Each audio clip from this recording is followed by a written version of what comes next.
Hey everybody, the Swag Chef here again with another Destiny video. Today, we're looking at a Titan Void 3.0 build that focuses around the shoulder charge ability. This build took me a little longer to put together compared to my Warlock grenade setup. My goal was to get an infinite loop of shoulder charges without having to rely on any of the seasonal mods. I finally landed on a build that requires a bit more work to get going, but gives me exactly what I was looking for: back to back to back shoulder charges. For the subclass, I'm running Ward of Dawn because this is definitely a riskier playstyle, and being able to pop a bubble in a pinch is very useful. I'm also obviously going to use Shield Bash, which will suppress targets as well as grant an overshield on kill. The grenade comes down to personal preference, and for me, I chose the Vortex grenade. The aspects I'm using are Offensive Bulwark and Controlled Demolition. Offensive Bulwark is going to give us a faster grenade recharge rate as well as extra melee range and damage.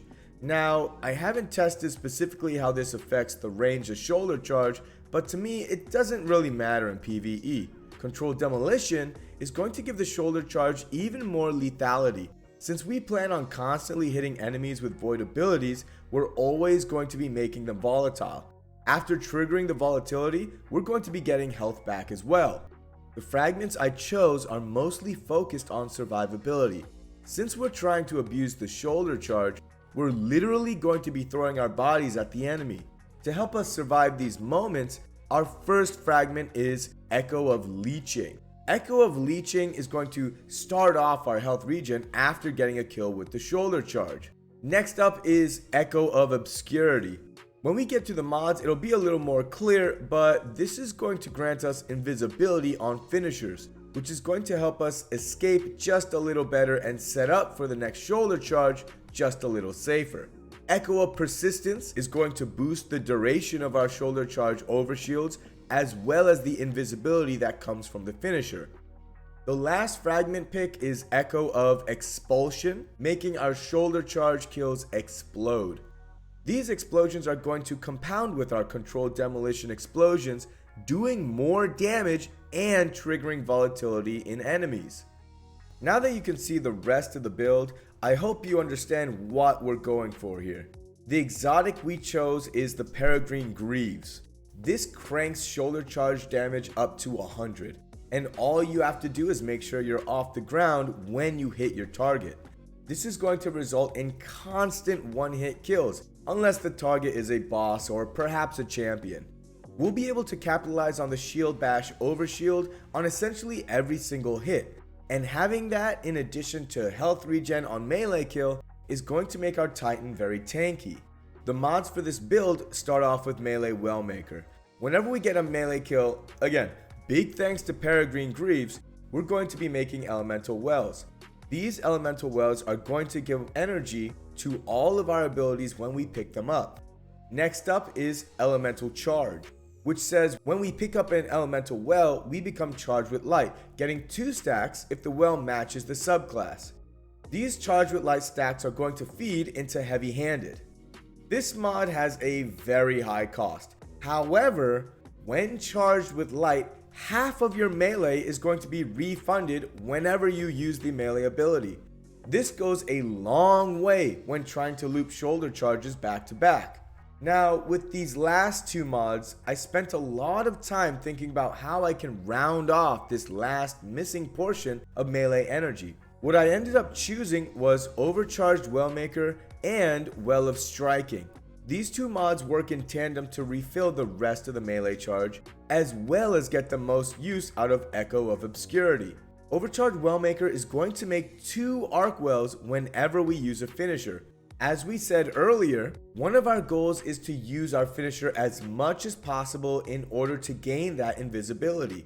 Finally, we have Well of Striking.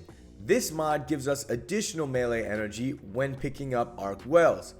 The invis from our fragment is going to make it safer to pick up the wells from Overcharged Wellmaker, which is going to give us a large chunk of melee energy back because of Well of Striking.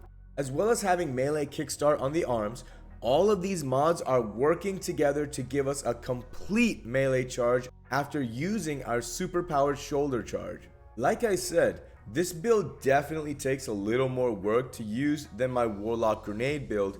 However, it has more utility in the sense that the Peregrine Greaves shoulder charge is doing a lot more immediate damage, as well as having the suppress effect for higher tier enemies. Here's how the combat flow is going to look.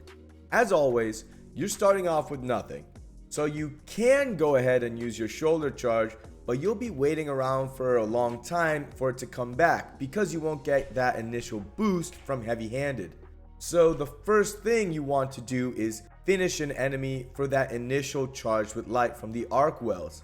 This will give us invisibility, allowing us to choose our first target to be shoulder charged. From there, it's just rinse and repeat. The shoulder charge, whether or not it gets a kill, is going to refund half of your melee energy. You then have to prime an enemy, either with a pulse, SMG, or even an enemy that got hit from splash damage with the shoulder charge and volatility, and use a finisher on them. You become invisible once again, refund your melee when you pick up the arc wells, and you're ready to go for the next shoulder charge. Now, like I said, this does involve a bit of work. You can get a similar effect just by using the Mark 44 stand-asides.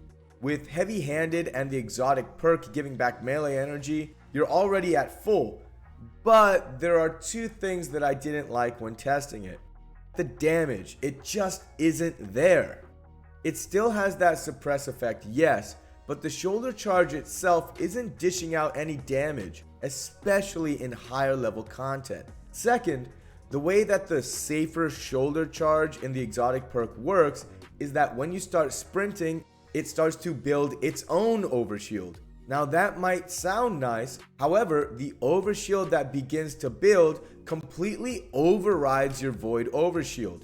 It deletes all the positive benefits that come with offensive bulwark, including your grenade recharge rate and the extra melee damage. In addition to that, it completely negates the point of Echo of Persistence.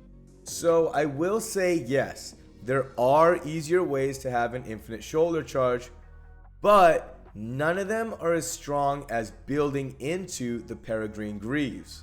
I really had a blast trying to put this all together. Making builds like this is so satisfying when you put in that last puzzle piece and it all comes together. Of course, there are things you can tweak here and there, like you can switch out melee well maker for another well of striking, but that's for you to decide. Take this build and make it your own. All I've done is laid the groundwork and foundation. I hope you all enjoyed this video and got some useful information that you can use in your own build crafting endeavors. The next Void build will be for the Hunter. I'm not sure which direction I'll be going in, PvE or PvP, but we'll figure that out when we get there. If you have a weapon review that you wanted to see or a build idea that you wanted tested out, leave a comment below. This has been the Swag Chef, and I'll see you in the next one.